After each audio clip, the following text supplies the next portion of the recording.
Hey, everyone, and welcome back to another episode of the Mountaintop Motivation Podcast. Today, I am here with the one and only Sylvania Harrod. I'm going to introduce Sylvania, even though he's going to be embarrassed as I introduce him because he's so awesome and does so many great things. First and foremost, he will want you to know, more importantly than anything to him, he's a husband and he's a father. And that's something I truly respect about him is the amount of time and energy he puts into his family above everything else. Secondly, he's also a veteran of which branch? I can't remember. Army. He is an Army veteran, and what a wonderful thing that is. But also, he's an incredible business person.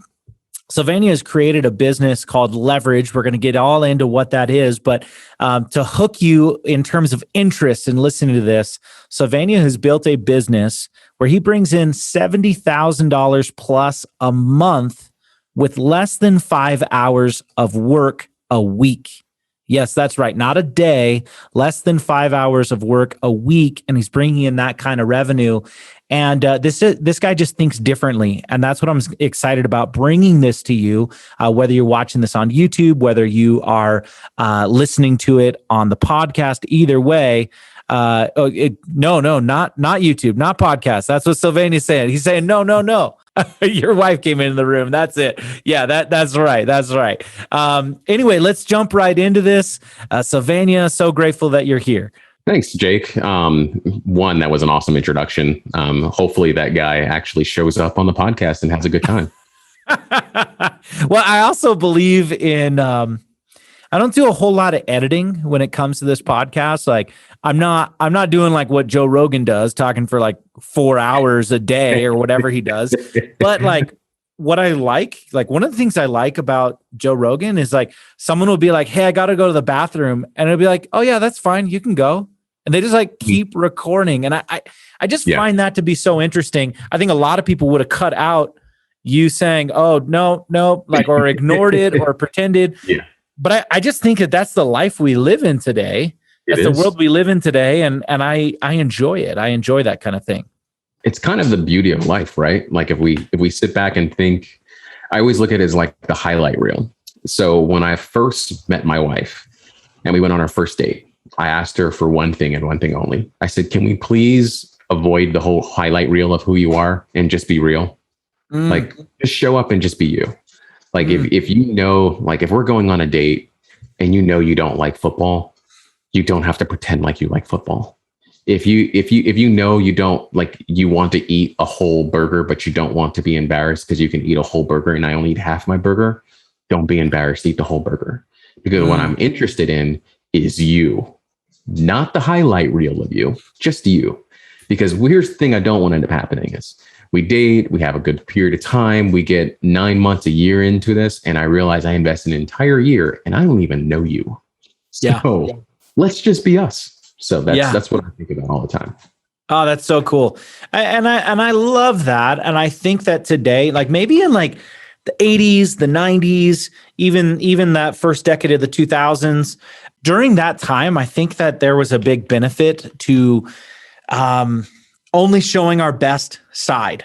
And I think the reason why is because how would you even be transparent? How would you even show? I'm talking about in the business world, not in individual relationships. And you see people who still have this belief. You see people who still have that mindset. One, I always find it funny. I was talking with a friend yesterday, how many times you see the promotional content for like a seminar, and then you come and you go to that seminar, and that one, there's 10 speakers there.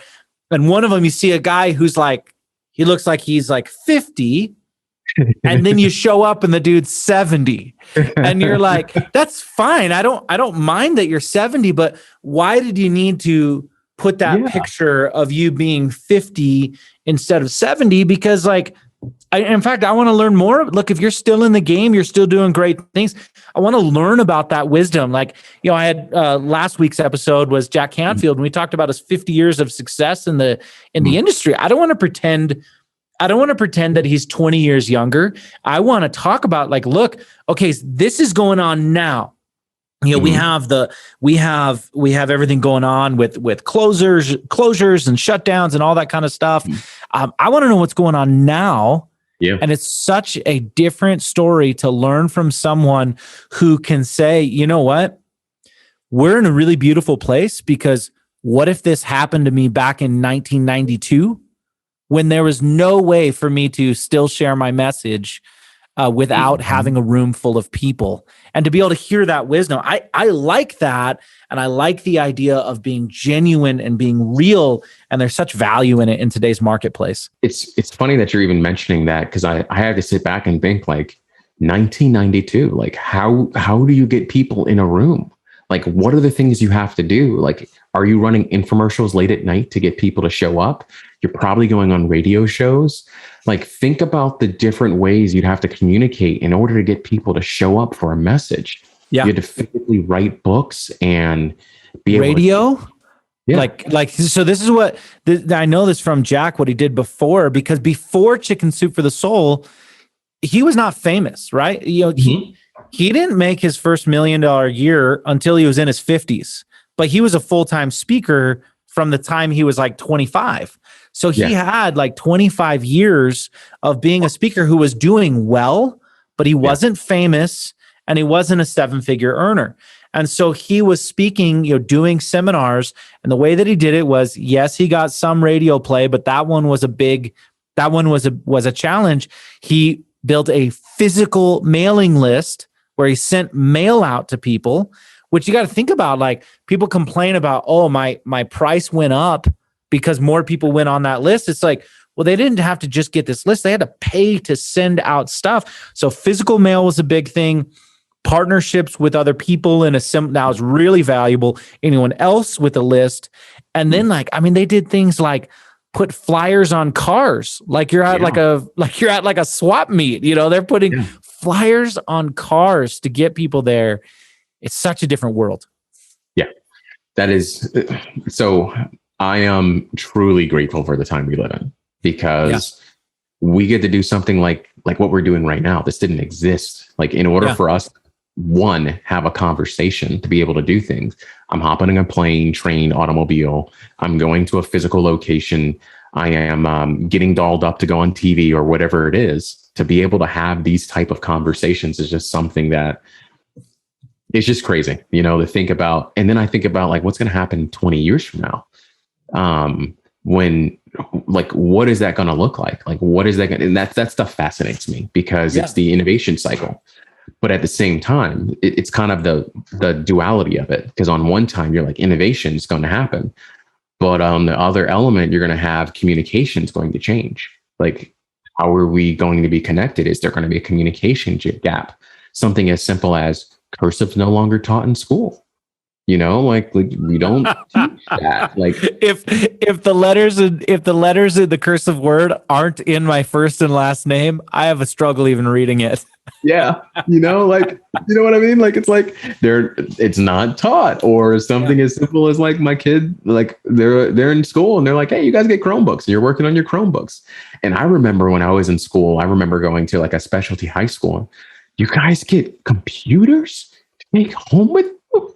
Like, you were the super fancy kid, and you're like, no, everybody's got a computer. So it's kind of cool watching how things occur, and kind of how you're saying about that transparency. Yesterday, my middle daughter, I have 3 girls, and I refer to them in numerical order, so I don't mess up their names or anything like that. So number 2, she's an artist. So she's always loved art, always done well in art. And she was sharing with me, like, that's her favorite class. So she had art yesterday. And we're asking her a question. She said, you know why I love art? Because my teacher has tattoos, and she has tattoos like daddy. And I'm like, how many tattoos? She's like, she has tattoos that go all in her arms. And I'm thinking to myself, can you imagine 20 years ago, the scolding teachers would have gotten for showing their tattoos? You know, in junior high, I remember it, that there was one teacher, I don't remember his name, but it was like the big, like, secret that there was a reason why Mr. So-and-so always wore long sleeve shirts, sleeve button up shirts, because it was so taboo. And like, because he had sleeves was the reason why, you know, he had tattoo sleeves. And like the thing was, like, I remember people saying things like, oh, I don't remember his name, but Mr. So-and-so, he's a really great guy, but he had a colorful past. Like that was like the excuse was like almost like we're talking about him being like a drug addict. Now, I don't know. Maybe he was before. I don't know his background. I don't remember it, but they were talking about the tattoos as that was his past. We shouldn't judge him for his past as if the tattoos are like a big sign of like, I'm a gang member. It's crazy when you think about it. Yeah. If you're a sports fan or anything like that, like it's normal. Like it's a normal thing. And it's just normal in life in general now. I mean, so many people have tattoos. It's a normality. And so even in my space, I would like, even me, I'm thinking to myself, there was a period of time where I always wore long sleeve shirts. Because in like a professional setting or just professional so if you're going to go into a professional meeting, you would wear long sleeve shirts, but can you just hold up your arms for context just so people can see what we're talking about there? What do you got there? So this is a koi dragon. So I have a koi dragon, a phoenix. I love Japanese culture. So Japanese culture is my thing to be able to be there talking about perseverance, rebirth, prosperity. I love Japanese art. So I'm a big Western or Eastern culture guy.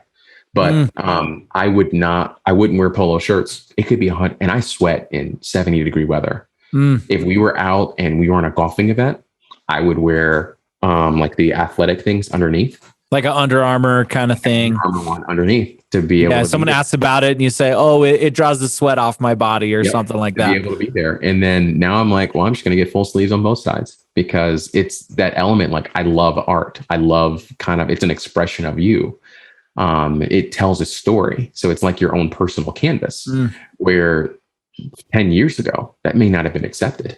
Where now you're seeing different things where it's kind of normal. So it's cool just watching how that transpires and what may have been taboo a few years ago is now becoming normal, and watching how society changes in general. It's kind of cool on both elements. Totally. Back when you got those tattoos, was that a part of the decision process of why I noticed you have a quarter sleeve, not a full sleeve? Yeah. Was that a part of it? Was so that if you wore long sleeves, you still wouldn't see the edges of it? I call it the unemployment line. So interesting. So that if I was wearing a long sleeve shirt, I can roll up. So what I did was I went and I brought a button up. And so most sleeves have the button that happens to be here or like t-shirts. And so I rolled it up and I went to the point where it would roll up to. And that's where I stopped a little bit above that. Wow, that's interesting. So are you going? You said full sleeves. Is that what you're planning on doing? Yeah. So nice. I'm actually going to meet with a tattoo artist today. Cool. That's awesome. Discuss and do things and be able to go there. And my girls are going to pick out what tattoos they want me to get because this one is personal side, this one's family side. So I'm going to let them pick out different things. And it'll be cool. Like when they're 30 years old and be like, Dad, why do you have a poop emoji tattooed on you? It's like, because when you were 6 years old, you were obsessed with them.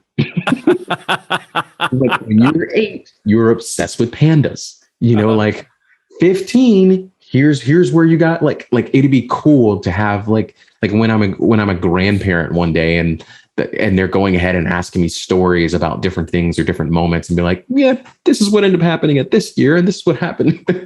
And being able to share those different moments, I think it would be fascinating. Yeah, that's awesome. As I am, I think it'd be cool. That's awesome. I love that. What I'd love to hear, since you are a big fan of superheroes, I would like to present this in a different way rather than saying, tell us where you started, tell us how the business started, how leverage started, all that kind of stuff.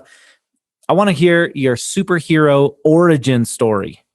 That's what I want to hear, is a superhero origin story leading up to the business you have today. Okay. So business for me actually started when I was a child. Since I was a child, there was always something I wanted. I would try anything. Back in the day of mix CDs, so I remember I would make actually mix tapes where I would take the most popular songs that I heard on the radio, and I would wait. I would get a blank tape, and I would wait around, and the songs I would hear people sing, I would press record on the radio, and then I would turn it off, and then I would wait until that tape was filled out. And then we had a different machine where you could record copies of a tape. Yeah. And I would sell those in school. Wow.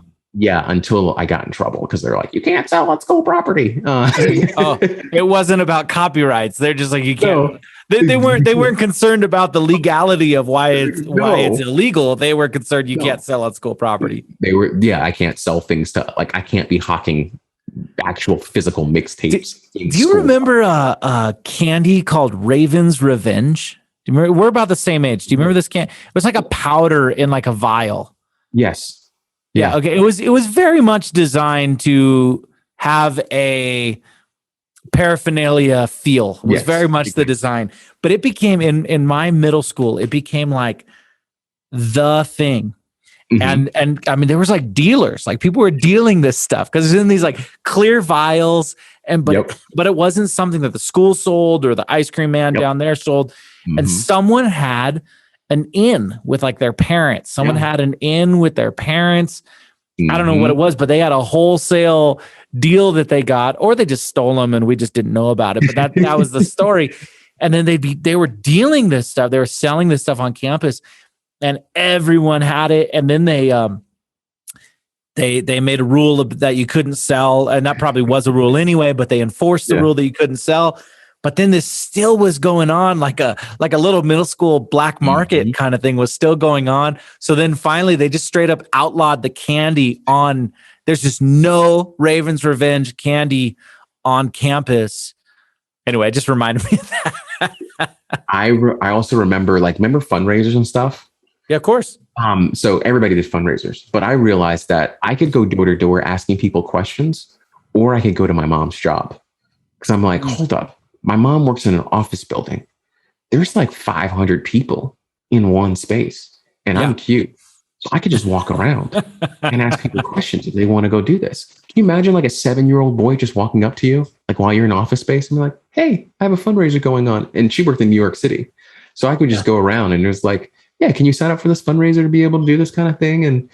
And I can win this kind of ridiculous trophy or whatever it was. And I learned how to sell in those moments because of just being around and having those conversations. And I realized like what words would actually influence them to want to go do it. So I did that. I actually made like when actual burning CDs came out, I would like burn CDs. And that was just like something that I always knew that I wanted to own some type of business. So once I joined the military, and like I got introduced to network marketing, and that got me on the train of understanding personal development and going through that process. It started me down the path of selling insurance. So I began selling insurance once I got out of the military, and you're your own boss, which going from somebody telling you when to show up at formation, to somebody telling you when you can leave, to somebody telling you when you can go to lunch, like controlling every element of your life, things to be able to go there, to I can wake up whenever I want to doing over like 20, I think it was 22 at the time. You're like, this is crazy. And so I started insurance to be able to go there, and man, I tried all kind of different things. I remember I first got introduced to like Russell Brunson. He had this whole thing called micro continuity sites back in 2009. Yeah. 2009 is when I got introduced to like Russell Brunson, a couple other people. There was a guy by the name of Oliver Talamayan that I had gone and got his course, and I just started buying courses. Like most people, you're just like, oh my God, I can create these little Amazon sites to be able to do stuff. And just like most people don't actually turn a profit. Yeah, totally. You spend a bunch of money, start spinning a bunch of wheels. And then something finally popped in 2012 when I started. I joined the John Maxwell team. I hired my very first coach, and we began the whole process of like getting coaching clients through LinkedIn. And so I went through the whole process where he was like, go through, like, you're going to reach out to people on LinkedIn. Here's your virtual assistant. Here's how you do it. Here's how you go through these things. And man, I was churning and burning. So that's how like you go through, and you're like, just like in any comic book, you have like when they're a kid and they're learning their different things. And then all of a sudden they have this spark, this moment that happens to hit them. I think of like, I'm not a DC Comics guy. I'm more of like a Marvel guy. Yeah. But I think of even like Captain America in a way where he was just like boom, and he's like at the basic training, be able to do it, and he's like getting there. He's like trying to force his way into it, and then he finally gets to basic training, and that's kind of that phase I was in. So I'm like, I'm finally here with the guys. I'm making money. I have things going there, and then you get burnout. You realize it's not sustainable. You have to keep this process. You have to keep going through these different things. I donated a kidney, and I'm like going through all this kind of stuff to be able to recover. And you have all these, and I'm like, this can't scale. Like, how am I going to, like, I'm literally replacing a job with another job. Right. So I moved from that space to where I was like, what if I actually sold people the service that I use to actually get it? It's like, that's a lot more scalable. Like, I can just hire more VAs to be able to go do it. So that's kind of how that process started. So I realized that not only that, but what helps them be able to more credible was publishing books. So not only was I was like, I'm like, hey, if you want to be able to get more clients, well, you need to be more credible. So I like help them be able to establish websites. I help them be able to like publish books. And you start going through these things, and I'm starting thinking to myself, like, hey, like what actually like Robert Cialdini's book about influence, like what actually influences people? Like, what are the things we're looking for? Like, if we go ahead and we hear, like, I remember hearing these ads on like TV and radio, like when you see all like the #1 movie in America. In what category? Like, what category are we talking about? Right? Like, nobody knows. But you hear that, you're like, huh, maybe I should go check that out. Or like the highest grossing film this weekend, or any of those kind of things. I started realizing that stuff to be able to be there. But that's when like that whole lesson around like optimizing time, because I realized like I'm spinning my wheels. I'm getting these things, I'm getting this process, I'm getting to these moments, and you're just getting exhausted. It's kind of like you're going up against a bigger boss, and you just realize you don't have the skills required to be able to beat that boss. And the boss for me was time. Like, I wasn't able to reach my full capacity because I kept running into time, and it's undefeated. Yeah. So that's what happened to be there. And so I made the commitment. I said, all right, the next thing I'm going to obsess over, I'm going to ensure that I pour myself into, that it starts with that thing first, because I learned my lesson about the other side of it. Because as I'm building and scaling and doing these things, because even like in the insurance business, like I had gone ahead and I got to the point where it was driving, it was doing stuff. I was making money. I had a bunch of agents underneath me, but I mean, when you have 60 agents and realistically only 5 are working, that meant that like 25 of them are just tire kickers that are like just wanting to call and hold your hand and have all kinds of conversations and don't want to sell anything. You're like, oh my God, I'm spending 80 hours a week just talking. 70 of those hours are just spent talking to people that don't actually want to do anything. Yeah. And the guys that actually are doing something, they'll call me for an hour. Hey, I need this. Total, maybe a month. Yeah, I need this. Can you help me get this? Yeah, thanks. Hang up the phone. You know? So yeah, that's what through that process is when I got to the point where prior to building up to leverage is that I just learned from all the lumps and bumps and bruises. The only way I'm going to be able to do this is 1 is having a very strong community, and 2, time had to be the focal point of everything, because if not, I was going to run into the exact same ways that I had before. Yeah. I mean, that's like, I love hearing that origin story, because you're talking about when you're talking about things like, having burnout in insurance, having burnout in that coaching, doing LinkedIn, like, look, it works. Like, all of those things work, but like, it also takes a lot of work. It also takes a lot of work. And when you don't step out, and I think that most of us, through our conditioning of just normal society, we equate hours to dollars. So if I want to make more, I have to work more. But that's obviously not true. When you look at people who are actually wealthy, it's not that they are working harder or longer. They're working differently. They're thinking differently. And, and for everyone watching, listening, we had just previously done an open session with Sylvania with my Rising Tide Mastermind.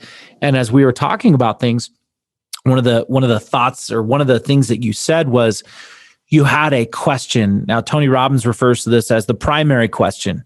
It's a primary question that we ask over and over again, and that shapes our life, or it shapes our business. We have different primary questions based on what section of our life we are in. And what I heard you say was, in this business, that primary question, the thing that you obsessed over, was, how can I leverage my time? How can I build a business that leverages my time? And that's where leverage came. And is that where the name of the company came from as well?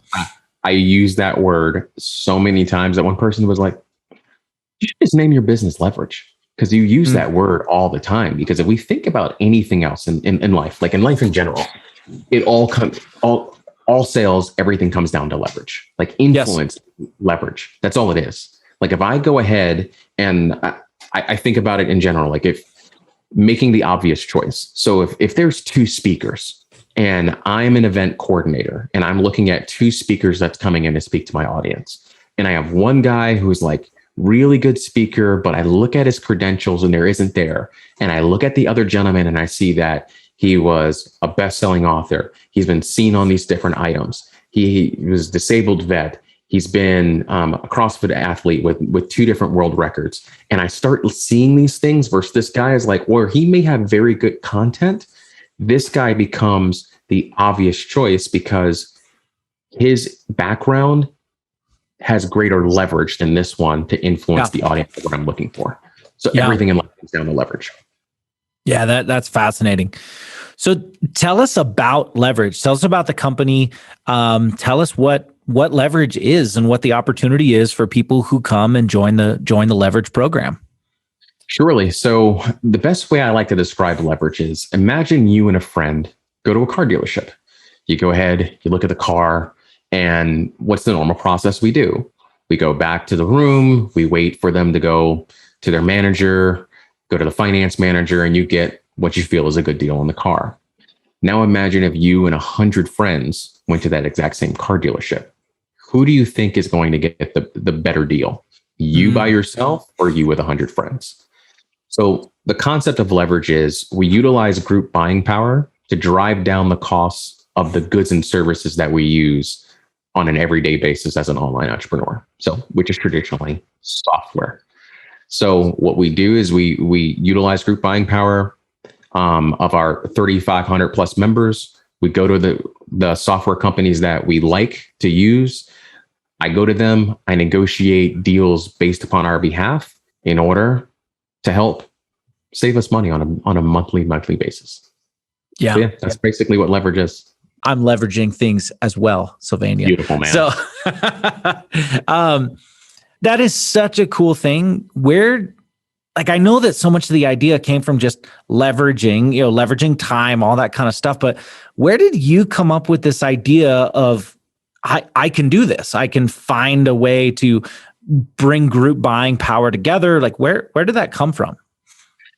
So the thing I look at is, most of the time, the answers to the questions of what we're looking at is always all around us. We just don't know when to look for it because we have this limitation of belief that we can't do it. So once I removed that belief, it was unique. So I was in college, and a gentleman that I sat next to for 4 hours every week for 2 years, we go out to dinner. And we just decided to catch up on different things. He was telling me he owned a bar out in some type of island. And I'm thinking to myself, you're a DC firefighter. Explain to me how you're doing this. Cause he also owned, a construction company where he would build houses at one of the local lakes here. So I'm like, something tells me you think differently. He's like, yeah, absolutely. I just know how to optimize my time because I work 2 24-hour shifts a week. So I realized I had the rest of my week to go do things. So he began explaining to me about him and his best friend, like how he started the company, how he started doing things. So his best friend, when he was in college, applied for a job working with a trash company. So most trash companies, that if we think about trash in cities and stuff like that, if you live in a city municipality, that's done by the city. Most of other trash is picked up by a third party provider. So he went and worked for this third party provider, and his job was to go out and get net new customers. So they told him his quota for the next 2.5 months was to get 35 net new customers. He did that in his first 2 weeks. So they went back. They were like, wow, you have done something amazing. Go out and see if you can do it again. So before the end of the summer, he signed up over 100 plus. And the owner of the trash company said, guess what? I'm taking you to the local Mercedes-Benz dealership. Pick any car on the lot you want. Doesn't matter the cost. So the guy wasn't a car guy and said, honestly, these cars are nice, but I would prefer you to take me under your wing and teach me about the business. Personally, I would ask for both. I'm a car guy. Like, let me get a lower tier Benz and you teach me the business, but that's not my part of the story. That's why I wasn't there. So he spent the next 4 years after he graduated college and other things, learning the ins and outs of the business, the tricks of the trade, the contracting, all the different things that happen to be there. So his only requirement of the gentleman was, you just can't be in the same area that I live in. So he moved back home, was there. So he goes ahead, and what most people don't know is that we pay a certain fee on a monthly basis. So let's say the amount is $20 per month. What he would do is he would go to new home communities, because what he did know is that, hey, I know there's X amount of houses. I also know there's going to be new houses being built. So let's say there's 1,000 homes that happen to be in there. So he'll go to new home communities and say, hey, congratulations, welcome to the new home. I am the local negotiator when it comes to trash. We found that in other communities, people are paying too much for their trash services. So what I've done in this place, and this place is help drive down the costs of the trashes that you're already using. So all I do is I go ahead. If I get enough signatures, I can go to the trash company and sign it up. No cost of you. If I'm able to do this, would you be willing to sign up for this? And personally, there's going to be two things that's going to pop up. Naturally, you're going to be like, this is some type of scam. This can't be real. But when you go check out their website and realize that, hold up, this is the Better Business Bureau. You've already gotten approval from the HOA. This is legit. Like, you have a card, you have all these kind of things. Okay, you're a real company. So that knocks down that barrier, which he did because he had a real company car. He had uniforms. Remember all the things I said about leverage? Like, to be able to go there, because if a dude just shows up on my front lawn and he looks like he just got out of a Toyota Camry and he's kind of disheveled, hell no, I'm not doing it. Yeah. So, but he had a professional appearance. He showed up a very particular way.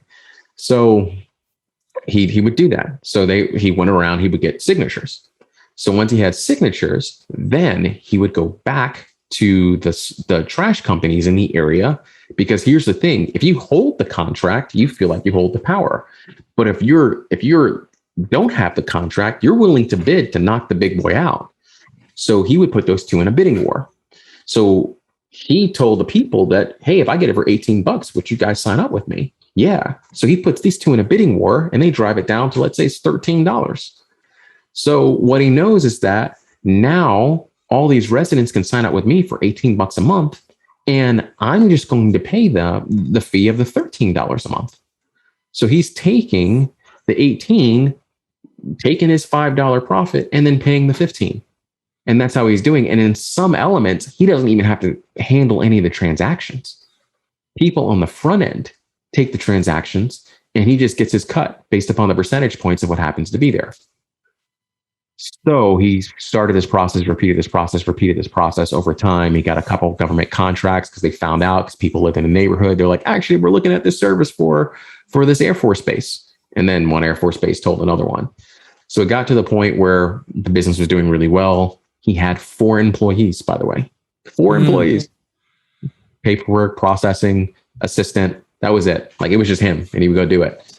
So he gets to the point where Waste Management came knocking on the door, and they bugged him for 2 years, to the point where they sat a car outside of his house for a week. And I don't know about you, but that's super creepy. And you're just like, totally. People like sitting at, like, I'm calling the cops. Like, you're not sitting outside my, that's creepy. And his wife was like, what's the worst thing that can happen? Just go down there and see what happens. So CEO flies him down on their jet, gets there, says, before you leave here, I'm going to buy your company. I want to know your process. I want to know what you do, everything. I'm going to buy it. Name your price. So he goes, 50 million. And they go, done. Get the paperwork ready. And he goes, what? Like, you guys are going to give me 50 million? They're like, yeah, you should ask for 100. And so, so naturally you think about it, like this is a blue collar family, things to be able to be there. They have generational wealth now. This is $50 million to be able to be there. He only had to sign a 10-year non-compete. So if he wanted to set this up, move his family to Florida or a different jurisdiction, he can repeat the whole process because he has the skill already. Mm-hmm. But the thing I learned about that whole thing, because I'm sitting there at dinner with this guy whose friend like helped him like do all this kind of different stuff, is I sat down and I said, I wonder how that process could work for me. And so one of the things that my brain naturally does is it assesses risk. Call it from my military days. I can walk into a building and I know where the exits are. I can see where shady people are. When I walk into a restaurant, I'm scanning the room. I'm scanning different people happen to be there because my brain just wired to assess risk. And I also do that in life. And so as I'm evaluating, I said, okay, here's the thing. If I get sick or something ends up happening, I'm the sole income earner for my family. One day, I like to have a contingency plan because it puts my brain to rest. How cool would it be to be able to, like, at a moment's notice, pick up the phone and call people? Because at the end of the day, relationships for me is the wealth of life. Because if I have relationships and valuable relationships and connections, you can do anything you want in life. So I was like, okay, who are the people I want to be connected to? Because that's a real big question. Because you can be connected to a lot of people, but I want to be connected to people that are doing things, that are making things happen, that are creating their own way. And they're creating it online is what I care about. So I said, okay, let me figure out. So I went ahead and I evaluated and said, what's the tool that everybody is using that would be really critical? So it was Zoom. So I looked and was like, what if I can go negotiate this deal for Zoom and let me bump my head against the wall to be able to do it?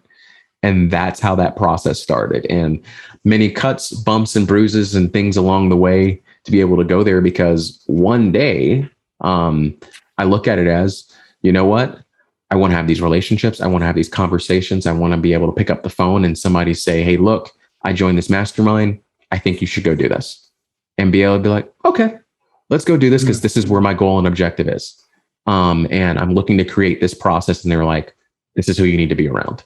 And so everything started about, I wanted to have leverage in life. Because we don't know, like you said, that great question by, I don't know what you called it, from Tony Robbins, but primary question. I'm going to write that on my board because that's actually gold. But that primary question, like right now in life, it's time flexibility to like take my girls to school and do that kind of stuff, take them to soccer practice. But that may change in 6 months where I go, you know what? It could be like, you know what? I want to have a massive impact to transform people's lives. And then you ask that question. And you go like, okay, the one thing I do know is that in order to become better at something, I hire a coach every single time in life, whatever it is. Totally. I'm going to hire somebody that's really good at doing that. And then I'm going to replicate and have them tell me what to do. So leverage has afforded me the opportunity to have access to those people, because I'm able to give them something of value and give them of something that values to them, listen to them, care about what they're doing in their business, make sure it's helping them in a way. And that's genuine. It's not just because I want to use you one day. Yeah, but totally. But on another level, Robert Cialdini talks about in his book Influence as well. We learned it when we were a kid. Like if you give somebody something of value when you first meet them, from that point moving forward, they have that wired in their brain that you gave them value when you first met them. So they will value you moving forward. Yeah. You know, here's the thing that I think is so cool is you created a business where it's something that entrepreneurs need, like all the different products that you guys have deals for within leverage, are all things that people need. Not only are they things that people need, but they're also things that people are paying for anyway. And I look at it this way: I'm already paying for it, and if I give you a little bit of money, then you make it so the things that I'm paying for every month are cheaper, and I end up spending way less money over the course of the year than I would on things that I'm already getting. You found a way to make it so you can say, hey, come and do business with me. You actually save money. You're already doing this. You spend less money. And by the way, I make some money doing it too.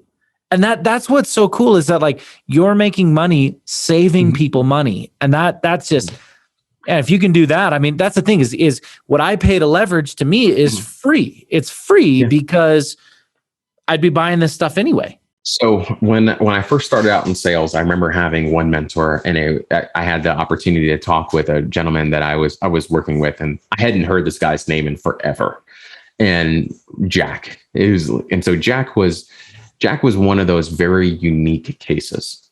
You either loved Jack or you didn't want to be in the same like country as him, because he was just that polarizing. You're just like, oh, you make my skin crawl. But Jack has, no person's all good, no person's all bad, but he had some wonderful words of wisdom.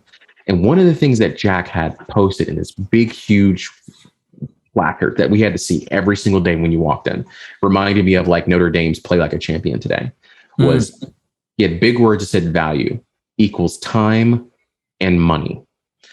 And he said, people value time and money. If you can save them time or give them more time, that's valuable. If you can save people money or make people money, that's valuable. If you can do both, you have a friend for life. So I looked at it, and everything I try to do, I said, okay, is it going to make people money? And what is it doing for time? Because if we think about the things that we do constantly, like, because we'll even spend money to save time. We'll do it depending on how we're wired. Like, for example, I don't mow my lawn. I'm able to. I'm able to do it. Like, it doesn't mean I don't have the skill set to do it, but I know it's 4 hours of my time.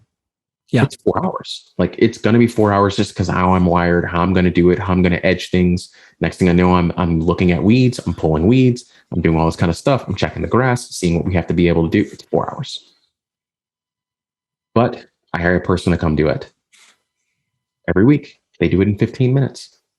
So that actually, I make money by not doing that. Of course.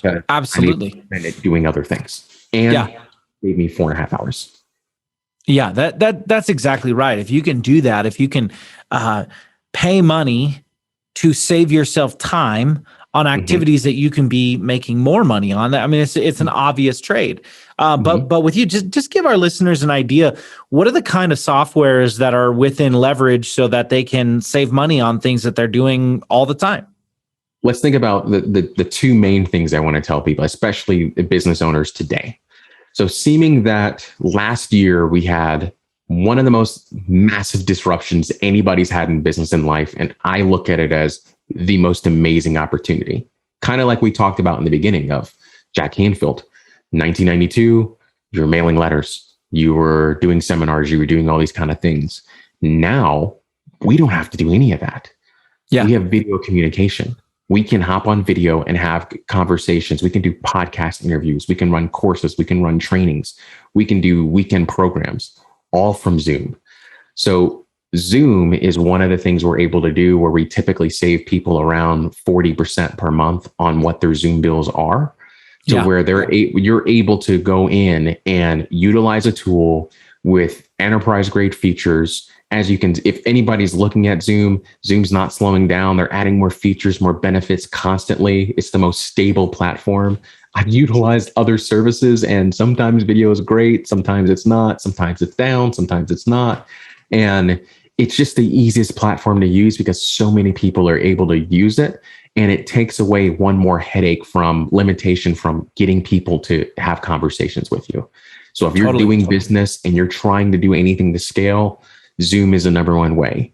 And then if I think about We saw this happen 2 days ago. Facebook goes down. Yeah. So we look at it and we say, okay, when we look at mediums of communication, call it what you want to call it, email's not going away. Of course. Not in the next couple of years. I still get letters. I still get bills in the mail, right? Like I still get physical things, even though people say like, why are you doing direct mail or anything like that? Like I still get it. Like mail is still here. Electronic mail isn't going away. So if we're able to consistently email our customers and set up different automations and have different people and communicate with it, to me, ActiveCampaign is one of the ways to do it. So typically we save people, whether new or current customers, up to 30% per month utilizing ActiveCampaign. The coolest part about ActiveCampaign to me is that not only can I do things like text opt-ins. So one of the things you're seeing a lot of like high level people like Gary Vee or Patrick Bet-David is they have this whole text me at this number. Yep. And then you opt into their series of things to be able to go there where they're able to market to you on text, because guess what? You may miss an email. You're probably not missing a text message. No. And so ActiveCampaign allows you the ability to somebody to opt in, and then you can set up a text series of things you can be able to send them. And so I can send them texts. I can opt them into an email list from there. I can have them on standby. I mean, there's so many different things ActiveCampaign is able to do. And seeming that they're currently in a scale phase, they just took in roughly about $150 million of venture capital to be able to grow and scale their funds. I mean, you're talking about some serious money where for 15 plus years, they didn't take anything. But now they're at a point where they're like, we're going to invest, we're going to grow this thing, we're going to grow our platform. And that's after they already had 100,000 plus customers. So now that they're growing to 1 million plus customers, they take out the likes of like MailChimp and you name them that happen to be their constant contacts of the world. That's the goal of what they want to be with a much greater and more robust platform. Yes. So with those things are the things that I think of to be able to go there. And some of the things we have coming down the pipe is I want to have stuff like status at hotels. Because here's the thing, eventually the world's going to open back up. And it'd be cool to have like gold status at like Hilton to be able to have that. So all of the members have that. All the members to be able to have that, to things like, hey, we got to buy things like laptops. So to have discounts at Lenovo to where we can go in, or Dell to buy PCs. So the way I look at it and the way I'm investing things into is that it's not just like, hey, this tool we're using, but what's the holistic things that we're utilizing on a daily basis? And this comes back to like the service, like acts of service is my in the five love languages. Acts of service is my greatest love language. Like if you go do something for me, like that's my jam. And that's the way I express love is I will go do something. I think my in-laws love this because I'll go and they're like, hey, I was like, no, let me take the trash. Let me go do these kind of things. Like put me to work when I come here. Like that is love to me. Yeah. And so I look at like, if you're a member, you're part of my family. So as part of my family, like what are the things I can help you do so that you can go drive revenue, like, I look at RGAs as kind of like revenue generating activities. Yes. What are the things I can remove out of your way so you can go ahead and you can go do that? So if you don't have to worry about what tool you're using, you don't have to worry about what mentor you need to figure out. You don't have to worry about like, how do I get a better deal on a PC so I don't have to search around? That seems like a happy marriage to me. Totally. That makes perfect sense. I got a couple more questions for you. I want to respect your time. But before we do that, if you want to learn more about how you can save money on things like Zoom and ActiveCampaign and other things that you're probably already using and spending money on, head over to mtmsuccess.com/LVRG. That's mtmsuccess.com/LVRG. Head over there and you'll learn more about it. But Sylvania, a couple more questions for you. One, you've been able to build this incredible business. And I think, at the beginning, one of the things I said that I think is so interesting is you've been able to do this where you're now doing 70,000 plus a month in revenue, and you're doing that with less than 5 hours of work every single week. So what is it that makes that possible? I think some people's minds are just blown by that. So give us just the short version of What is it that makes that possible for you? Plan. A plan that you're willing to change on the fly. Yeah. So when I think about it, it came back to that primary question. I remembered. Coming back to that primary question of that was the goal. Like the goal was to create that.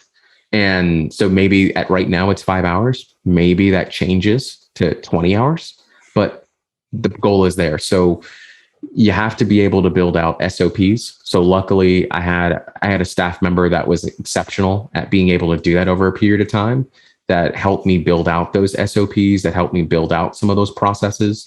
And so I would tell anybody that, like, there's different phases. So I look at it as kind of like, let's call it grade school. So in our elementary phase, we're looking to get to 1 to 10, like actually 0 to 1. It's just getting started, like getting an offer, like getting some cash flow in your pocket. And then as we graduate from there to get to 1 to 10, it's like, okay, now I have an offer. Now I have to get comfortable, like repeating that offer to be able to get there. Now that the offer's been validated, how can I get it in front of more people? Like that 10 to 100K. And then from 100K to moving from there, it's all about processes. Like you have to have processes in there. You have to be able to get out of your own way, because you can get to a certain point and you can get there and it can be really good. But all of a sudden you're like the cook, you're cleaning the dishes, you're in the front, like waiting tables. You're doing all these different things to get people in there. And so it was a clear cut that, okay, when I get to this certain point and I gain a certain level of operational intelligence, I need to get out of my way and make sure that I bring on people and I'm able to build my radar of how to hire people and let them go as time and things permit. I love that. And what's your last piece of advice for someone who says, you know what, I want to create a business, but I don't want it to rob me of my life. Well, what's your advice for someone starting a business with a similar primary question to you? You know, first of all, they have to have that primary question. Would be the first, because most don't have that question. They don't. They say, how can I make money? They say, and if this is the point of what the primary question is. The primary question is usually subconscious. You can be conscious about it and it changes everything. But if we have a primary question like, how can I make money? And if that's the primary question, that's the number one goal, then we sacrifice everything else for that primary question. And so then that's why we find ourselves working 70 hours a week. That's why we find ourselves doing those things. That's why some people find themselves doing unethical things, because their primary question doesn't include, how can I do this in an ethical way? How can I do this in a way that serves humanity? How can I do this in a way? If they don't have that, they just say, how can I make money?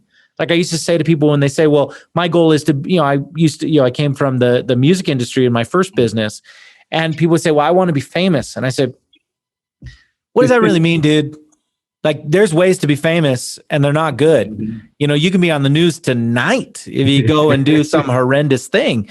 So like you have to look at it that way. And so what you're saying, it's so important. If my primary question is, how can I make X amount of money per month? If that's the primary question, then I'm willing to give up my time to get there. But if the primary question is, how can I leverage my time and make this amount of money without having to do all this work, now I have more parameters around it. And it's just ask and ye shall receive. You ask the question, your mind starts finding the answers. I would say the thing I would have to tell them, this goes back to what I mentioned to anybody at like with CrossFit, because, I'm a CrossFitter, so I have to mention it at least once in a conversation. Of course.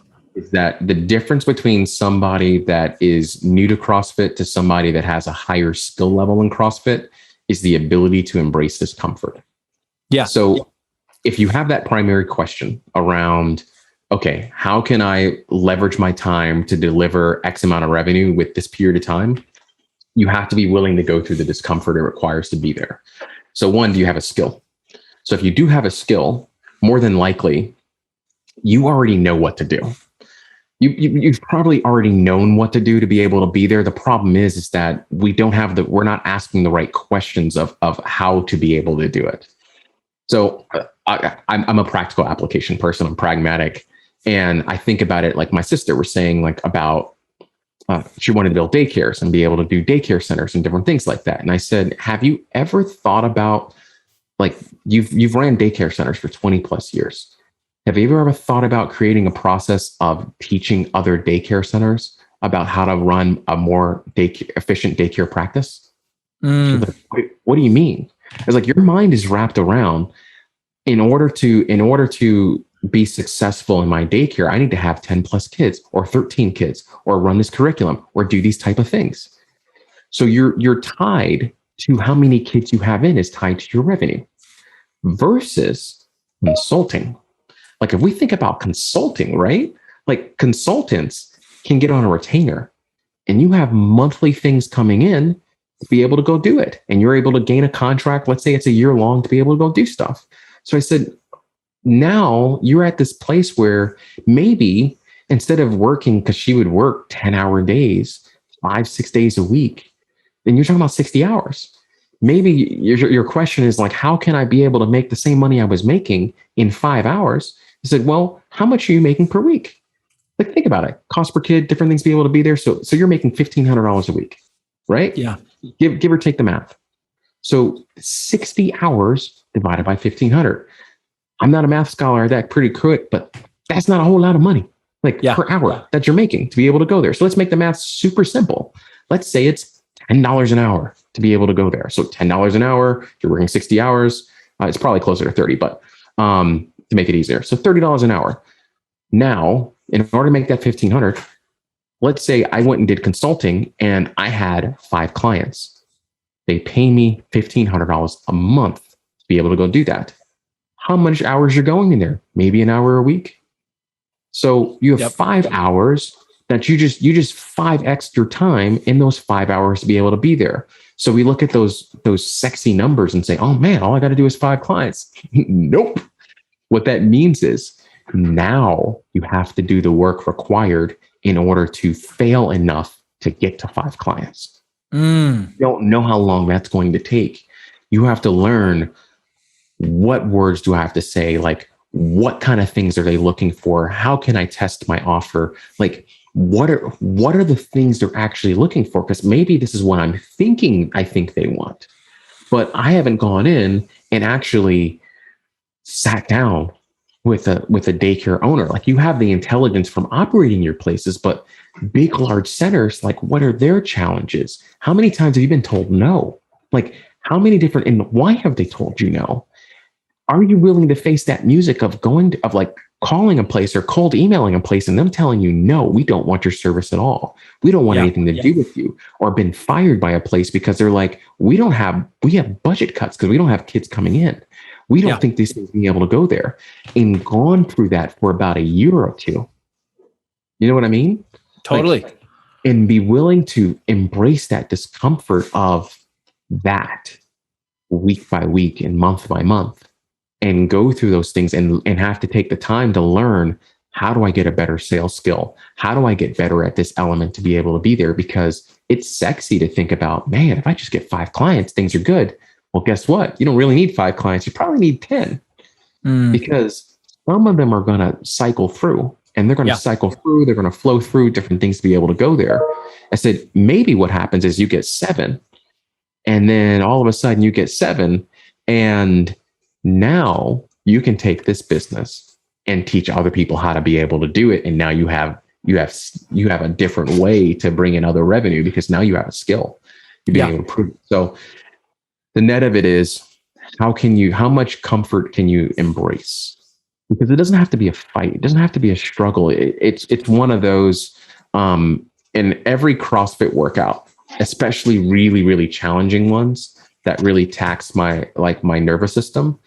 There's a moment that I hit in a workout where your heart rate's really elevated. I'm breathing really heavy, and I stop and I have to smile because I get to do this. And it hits me every workout. It's sometimes sooner rather than later. And I go and I'm like, that's it. That's the wall. I hit the wall. And that's when most people want to quit. That's when they're like, I can't do this. And all of a sudden the gremlins start crumbing in, and you just sit there and I just laugh. It's like, I get to do this. I get to be here. I woke up this morning. I'm here. Minus a bunch of swear words probably before then, but but but I find it. And yes. so that's what that person has to be willing to do, is to embrace that discomfort, be able to get there. And if they can hang on and be willing to adapt and be fluid, because I'll leave you with this one last nugget. In any hurricane that's ever come through, any natural disaster, has it ever been reported on how many blades of grass were destroyed? No. Never. What has been destroyed? Homes, cars, buildings, trees, etc. What does the grass do? Fluid. Comes back up. You walk on it, it goes back down. But solid, stern structures, they fight it. They're rigid. They tried, enough wind or different things go there. And so I like to be more like grass, where it's like when you're going through those different moments in business and you're trying to be able to be there, like you can go with the wind and come back up. People, different things step on you. You're able to come back up. And as long as you're being watered and you're getting sunlight and you're feeding yourself all the good nutrition, more than likely you'll be fine. I love it. Sylvania, I could talk to you forever. We got to respect your time and also the time of those listening. For those of you listening right now, if you want to find out more about leverage and how you can save money on programs like Zoom, I use this every single month, pay for this every month, and I save money every single month. Head over to mtmsuccess.com/LVRG. Sylvania, I appreciate you so much. Thank you for being here. Same to you, brother. Appreciate you. Thank you so much for listening to this episode. I hope that you got something great out of it. I hope that you enjoyed it. And most importantly, I hope that you found something that you can apply. Success is not given to just the talented or the lucky. Success is given to those who are willing to take action. If you enjoyed this episode, please share it with somebody else who would enjoy it. And if you would like all 5 parts of the Number One Goal 5-part fundamental video series, head over to yournumberonegoal.com. That's all spelled out, yournumberonegoal.com. Thanks so much for listening. This is Jake Ballantyne with Mountaintop Motivation, and I will see you at the top.